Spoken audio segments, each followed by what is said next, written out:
Craig Riedel is in the studio with me. Craig wants to take the seat that Marcy Kaptur has been holding on to for way too many years.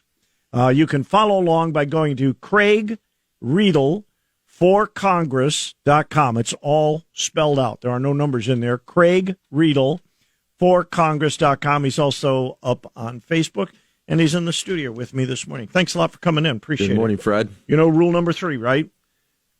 Handle this mic like Mick Jagger. Close enough. It's so simple. I made it so simple. Use the mic like Mick Jagger. That's right. So according to this press release, and I never believe press releases, you're bringing a wealth of experience and a passion for public service. Where's all that coming from?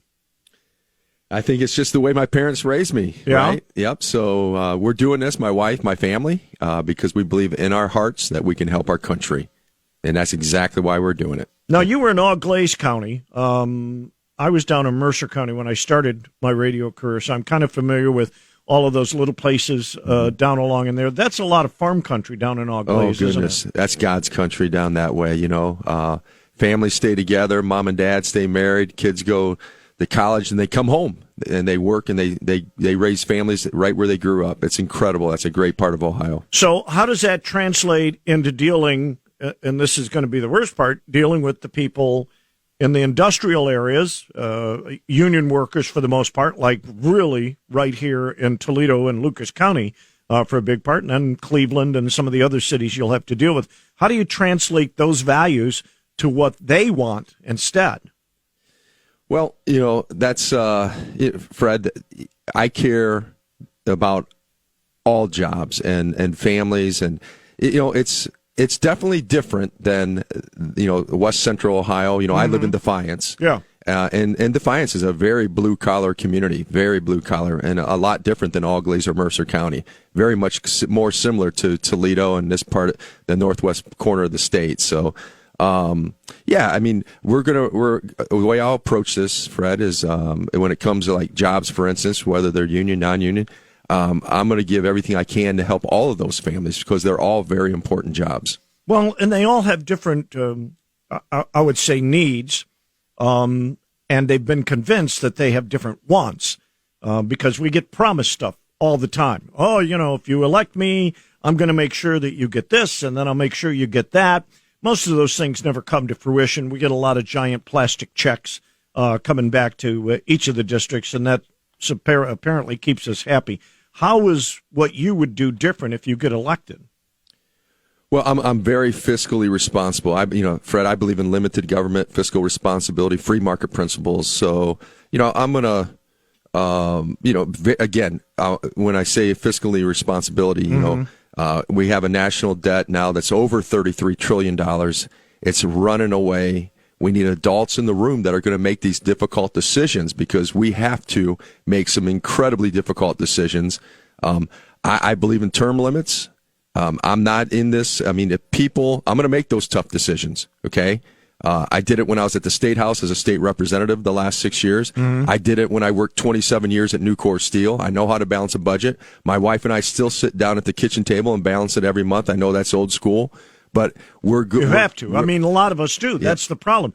We all do, but then we look at the people that we elect, and once they get to Congress, they seem more interested in being reelected and gaining more power as opposed to writing a budget, which is actually what they're supposed to do according to the Constitution. So what's one difficult decision that you would make if you get elected? Yeah.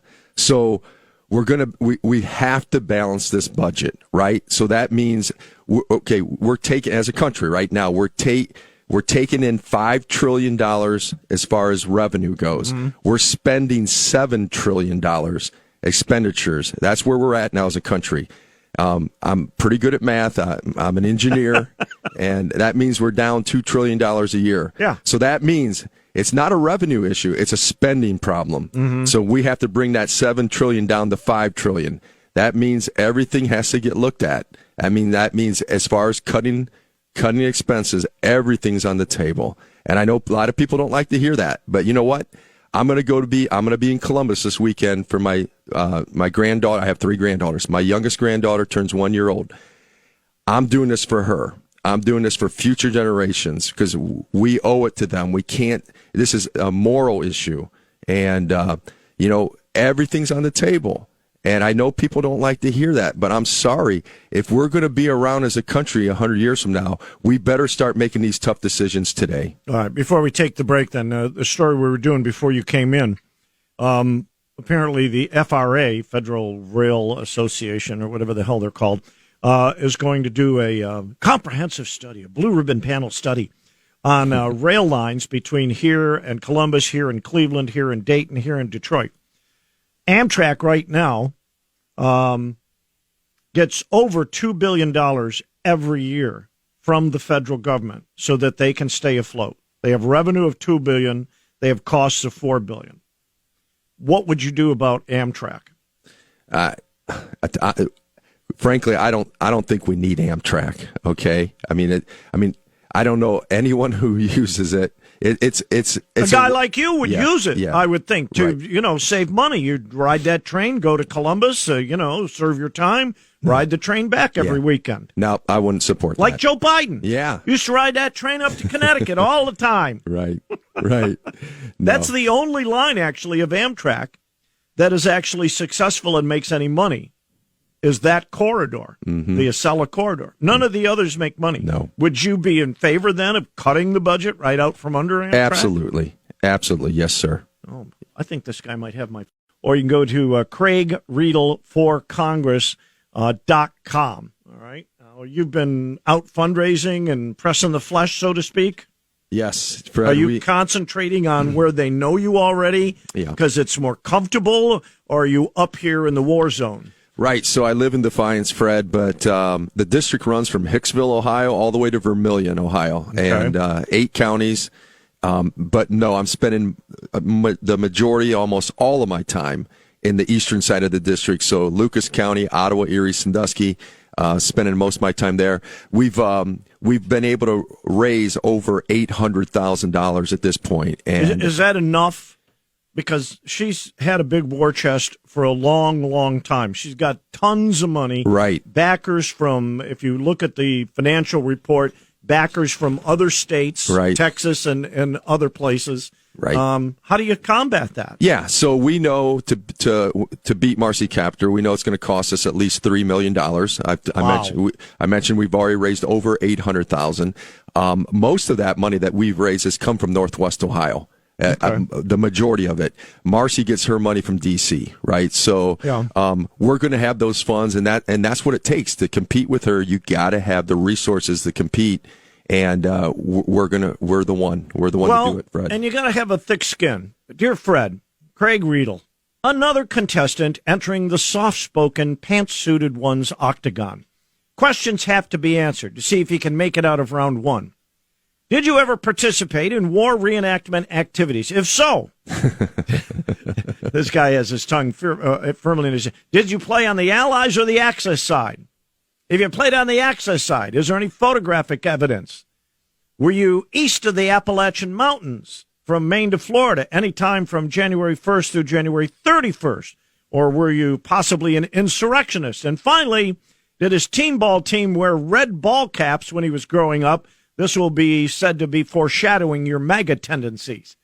Bottom line, Craig, realize you don't bring a political safety spoon to the political global thermal nuclear missile fight. And the whole point of that, from Love the Show, Carrie, are you ready for that drag-down fight? Because we've had what we thought were pretty good candidates before, and she devastates them. Mm-hmm. So how do you beat that? Mm-hmm. Right. So we know she's going to make up lies, right? We know we don't know exactly what those, we speculate maybe what they may be. Mm-hmm. But the key again, Fred, is you have to have the ability to come back and compete. A year ago, that person didn't have that ability. We do. Okay. So, we'll be able to come right back at her. I actually outraised Marcy Kaptur in the second and third quarters combined by about $75,000. I outraised the incumbent. So we're coming, we're charging, we're running right towards her. All right. Well, and that's good because you're going to need the money, but you're also, like Love the Show, Carrie says, you're going to have to be ready for those lies. And I don't think JR was ready for all the lies. And some of the other candidates haven't been either. Rich, we thought, had a really good campaign and a really good shot at it.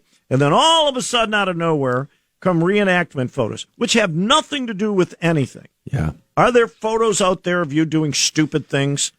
I'll tell you, I not that I'm aware of, okay? And I guess my wife, I think she'll vouch for me, but Okay. I got a pretty clean background. I got a couple speeding tickets. Oh, jeez. Danette and I have been married 35 years, but I think I got a pretty clean record. All right. Yep. If you want to follow along, and if more importantly, if you'd like to help and help him fundraise and donate and volunteer, go to Craig Riedel for Congress, Riedel, Craig Riedel for Congress.com. Thanks a lot for coming in today. We'll get you on a few more times before the election. Great. Thank you, So Fred. people can learn a little bit more about you. But go to the website. That's the best place. Click on the issues and find out where he stands on all this stuff that's important to you. Thank you very much. Appreciate it. Thank you very much. We've got Gary Ross coming in just a minute.